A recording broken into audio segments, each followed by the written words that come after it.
नमस्कार। मेरे चैनल हिंदी साहित्य के इतिहास में आपका स्वागत है।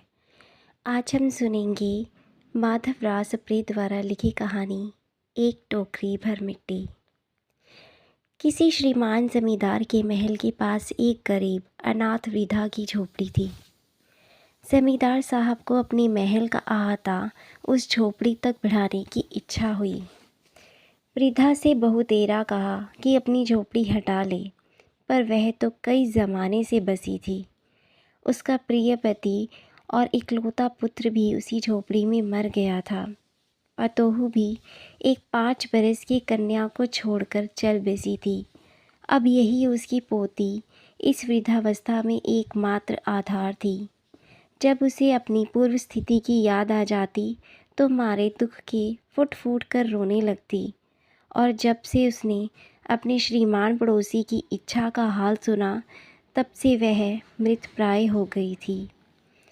उस झोपड़ी में उसका ऐसा कुछ मन लग गया था कि वह बिना मरे वहाँ से वह निकलना नहीं चाहती थी।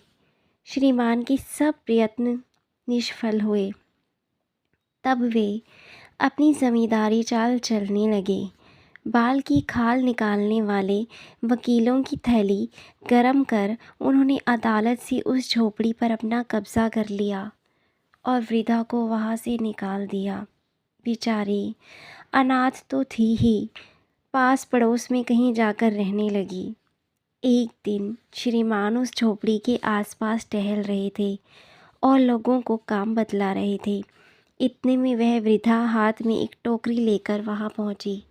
श्रीमान ने उसको देखते ही अपने नौकरों से कहा, उसे यहाँ से हटा दो। पर वह गिड़गिड़ाकर बोली, महाराज, अब तो झोपड़ी तुम्हारी ही हो गई है, मैं उसे लेने नहीं आई हूँ। महाराज क्षमा करें, तो एक विनती है। जमींदार साहब के सिर हिलाने पर उसने कहा, जब से यह झोपड़ी छूटी है तब से मेरी पोती ने खाना पीना छोड़ दिया है। मैंने बहुत कुछ समझाया पर वह एक नहीं मानती।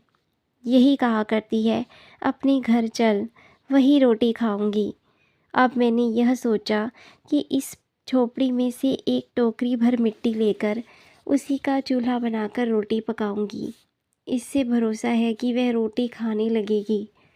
महाराज कृपा करके आज्ञा दीजिए तो इस टोकरी में मिट्टी ले जाऊं। श्रीमान ने आज्ञा दे दी। वृद्धा झोपड़ी के भीतर गई। वहां जाते ही उसे पुरानी बातों का स्मरण हुआ और उसकी आंखों से आंसू की धारा बहने लगी। अपने आंतरिक दुख को किसी तरह संभाल कर उसने अपनी टोकरी मिट्टी से भर ली और हाथ से उठाकर बाहर ले आई। फिर हाथ जोड़कर श्रीमान से प्रार्थना करने लगी कि महाराज कृपा करके इस टोकरी को ज़रा हाथ लगाइए, जिससे कि मैं उसे अपने सिर पर धर लूं। जमींदार साहब पहले तो बहुत नाराज़ हुए, पर जब वह बार बार हाथ जोड़ने लगी और पैरों पर गिरने लगी तो उनके भी मन में कुछ दया आ गई।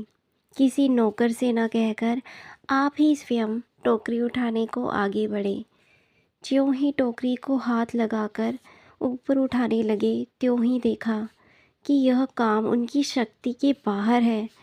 फिर तो उन्होंने अपनी सब ताकत लगाकर टोकरी को उठाना चाहा, पर जिस स्थान पर टोकरी रखी थी वहाँ से वह एक हाथ भी ऊंची न हुई। वह लज्जित होकर कहने लगे कि नहीं, यह टोकरी हमसे न उठाई जाएगी। यह सुनकर वृद्धा ने कहा, महाराज नाराज़ क्यों हैं? आपसे तो एक टोकरी भर मिट्टी उठाई नहीं जाती, और इस झोपड़ी में तो हज़ारों टोकरियां मिट्टी पड़ी हैं। उसका भार आप जन्म भर कैसे उठा सकेंगे? आप ही इस बात पर विचार कीजिए।